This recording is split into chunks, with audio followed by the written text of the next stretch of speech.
Hi everyone, my name is Tiffany and I am the owner and designer at Gomez Design Studio here in the Bronx. I thought it'd be really great to welcome you into my studio today and give you a tour of my space. This area behind me, it's just too narrow to even do any type of work in, so all of the lumber that I'm not quite ready to use will sit here until it's time. Everything is salvaged. I just see things get thrown out and I'm like, that still has life in it. You can go to the store and buy something, but a million other people will have the same thing. If you're salvaging something, it's unique to you and you can make it whatever you want it to be. These are my two major tools, my table saw and my chop saw. Right now I'm working on two projects. I will be finishing up this weekend, so I can't wait to share it on Instagram once I'm finished. Stay tuned for more crazy projects going on in Gomez Design Studio. Skyping from her home studio in the Bronx, New York, Tiffany Gomez. Tiffany, thank you so much. Congratulations on all the success. How did this start for you? Wow. Thank you first for having me on the show. I'm really excited to be here. And to answer your question, this started, I probably would say as a kid. I used to do a lot of projects with my dad growing up.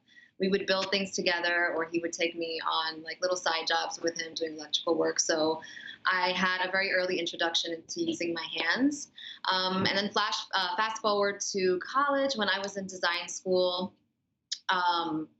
Just building models for my projects. My background is interior design and architecture. So building models was like my favorite thing to do. I loved putting all of the pieces and everything together and seeing shapes and forms and all of the elements just come to life. So do you see, let me ask you, so do you see like a piece of wood somewhere and in your mind, you suddenly visualize what it could be versus what it is?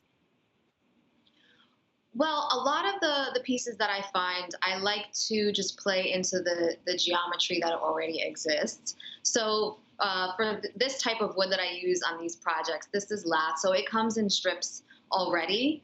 And it's all naturally weathered over time. So I don't stain, I don't color the wood in any way.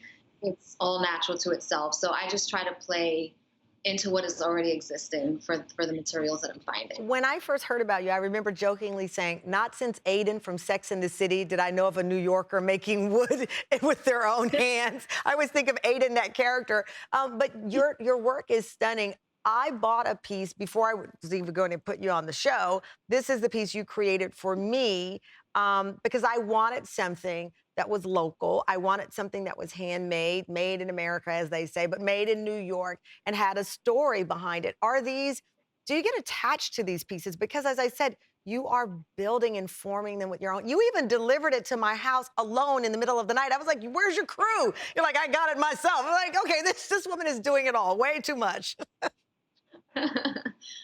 Yes, I do get attached to the work, but at the same time, I love to see it go because I feel very humbled that people want to have my pieces in their homes. I mean, I started this many years ago as a hobby just to see what I could possibly do with it and to see it grow and to see a desire for others to have it. It's just an honor, and I'm very grateful. I And also love the fact that you teach wood shop classes. Again, I'm much older than you. I grew up when, one of the classes offered to students was wood shop. They'd offer, auto mechanics, all of these, trade things that we forget about. And you teach wood shop classes. yes, the workshops are very fun. So we basically make a small, like a 1-by-1 tray. And at first, I didn't want to teach classes, but people kept coming up to me and asking me if I was interested in teaching. So I gave it a shot, and it was very successful. A lot of the people that come into my class have never used a tool before. They're very intimidated. I mean, you saw my saw. They were like totally but after about an hour or so and just working with it, they have so much confidence and they're building the piece on their own. They don't even need me by the end of the class. I love that. Well, congratulations on finding something old and making it new and beautiful and finding your voice in the process. Thank you. It's an honor to have one of your pieces in my home. Thank you, Tamron. Absolutely.